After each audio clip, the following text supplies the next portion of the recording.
तो आप सभी को आपके अपने यूट्यूब चैनल फिजिक्स विद भवन प्रकाश सर में स्वागत है। तो मेरे प्यारे साथियों, हम लोग चल रहे थे क्लास 10th के इकोनॉमिक्स राज्य एवं राष्ट्र की आय के ऑब्जेक्टिव और सब्जेक्टिव क्वेश्चन को हम लोग देखेंगे। तो चलिए पहला प्रश्न को हम लोग शुरू करते हैं। पहला प्रश्न में आपको क्या कहता है, सन 2008 से 9 के अनुसार भारत की औसत प्रति व्यक्ति आय है। तो हमारे बुक के अनुसार में सन 2008 और 9 में भारत के प्रति व्यक्ति आय कितना था, 25,494 रुपये थे प्रति व्यक्ति आय।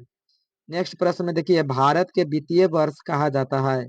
तो भारत के कौन कौन से महीना है जो भारत के वित्तीय वर्ष कौन महीना से लेकर के कौन से महीना तक होगा। तो अप्रैल से लेकर के 31 मार्च तक के भारत के वित्तीय वर्ष कहा जाता है। तो आंसर ग हो जाएगा। थर्ड प्रश्न हम लोग देखेंगे, भारत में किस राज्य का प्रति व्यक्ति आय सर्वाधिक है। तो चंडीगढ़ में बुक के अनुसार हम लोग देखेंगे सबसे ज्यादा है, लेकिन ऑप्शन के अनुसार हमारा गोवा आंसर हो जाएगा। तो प्रति व्यक्ति आय क्या हो जाएगा, गोवा। चौथा नंबर प्रश्न है, बिहार के किस जिला का प्रति व्यक्ति आय सर्वाधिक है। तो बिहार में यहाँ हम लोग को दिया हुआ है पटना, गया, शिवहर, नालंदा।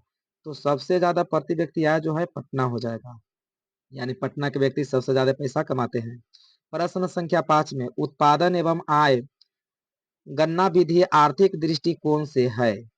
तो सहज, वैज्ञानिक, व्यवहारिक। तो उपयुक्त में से तीनों हो जाएगा, सही हो जाएगा हम लोग को तीनों, यानी कि सहज भी है, वैज्ञानिक भी है, व्यवहारिक भी है। रिक्त स्थानों के भरिए।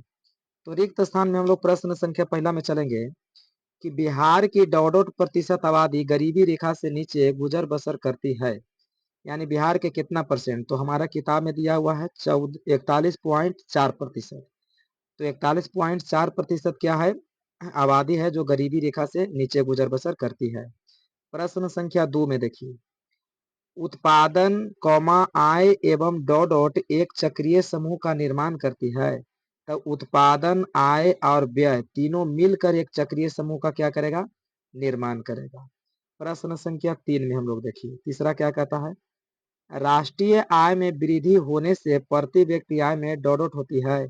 तो जब राष्ट्र की आय में वृद्धि होगा तो लोगों की आय में भी क्या हो जाएगा, वृद्धि होगा, यानी प्रति व्यक्ति आय में भी वृद्धि देखने को हम लोग को मिलेगा। अगला प्रश्न में चलिए, राष्ट्रीय आय एवं प्रति व्यक्ति आय में वृद्धि होने से डॉट डॉट की क्रियाएं पूरी होती है। ये देखिए, राष्ट्रीय आय में आय एवं प्रति व्यक्ति आय में वृद्धि जब हो जाएगा, राष्ट्र के भी आय में वृद्धि होगा, प्रति व्यक्ति भी आय में वृद्धि होगा, तब विकास हो जाएगा, यानी विकास की क्रिया पूरी होती है। प्रश्न संख्या 5 में कहता है, बिहार में वर्ष 2008-9 के बीच कुल घरेलू उत्पाद डॉट प्रतिशत हो गया। तो बिहार में 11.3% है जो घरेलू उत्पाद हुआ। अगला प्रश्न की ओर चलिए। अगला प्रश्न में आपको क्या कहता है, सही एवं गलत कथन की पहचान करें।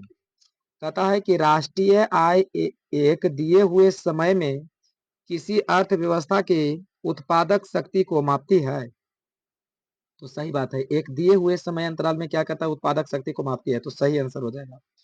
प्रश्न संख्या 2 में देखिए, उत्पादन, आय एवं व्यय एक चक्रीय समूह का निर्माण नहीं करती है।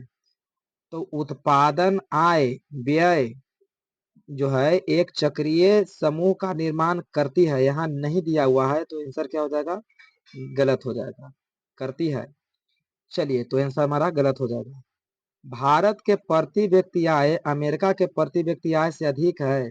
तो देखिए, भारत के प्रति व्यक्ति आय अमेरिका के प्रति व्यक्ति आय से बहुत ही कम है, तो आंसर गलत हो जाएगा। चौथा प्रश्न कहता है, दादा भाई नौरोजी के अनुसार सन 1968 में भारत के प्रति व्यक्ति आय 20 रुपये थे। तो देखिए, 1968 में नहीं, 1868 में दादा भाई नौरोजी ने 1868 में प्रति व्यक्ति आय 20 रुपया बताया था। तो यहाँ 1868 आपका लीजिएगा, आंसर सही हो जाएगा। पांचवा प्रश्न में देखिए, बिहार के प्रति व्यक्ति आय में कृषि क्षेत्र का योगदान सर्वाधिक है। तो जैसा कि आप जानते हैं कि बिहार में किसी भी प्रकार के उद्योग या फैक्ट्री नहीं है, तो सबसे ज्यादा आय लोगों को प्राप्त होता है तो खेती से ही। तो ये सही बात है। चलिए, प्रश्न संख्या हम लोग देखते हैं चौथा। चौथा में क्या कहता है कि संक्षिप्त रूप को पूरा करें, यानी कि सभी को फुल फॉर्म हम लोग को क्या करना है, लिखना है। संक्षिप्त रूप को पूरा करें। पहला में है GDP, PCI, NSSO, CSO, GNP, NNP, NI और ईडीआई के फुल फॉर्म क्या होगा? तो चलिए हम लोग इसका फुल फॉर्म भी तैयार कर लेते हैं, तो देख लेंगे हम लोग। जीडीपी, जीडीपी का फुल फॉर्म क्या होगा? तो ग्रोस डोमेस्टिक प्रोडक्ट हो जाए। जीडीपी का full form gross domestic product. PCI का फुल फॉर्म क्या हो जाएगा? तो पीसीआई का हम लोग देखेंगे पर कैपिटा इनकम हो जाएगा, पर कैपिटा इनकम। नेक्स्ट में हम लोग देखेंगे तीसरा में एनएसएसओ का फुल फॉर्म क्या हो जाएगा? तो हो जाएगा हमारा नेशनल सिंपल सर्वे ऑफिस। अगला हम लोग देखेंगे सीएसओ के फुल फॉर्म क्या हो जाएगा? तो सेंट्रल स्टैटिकल ऑर्गेनाइजेशन।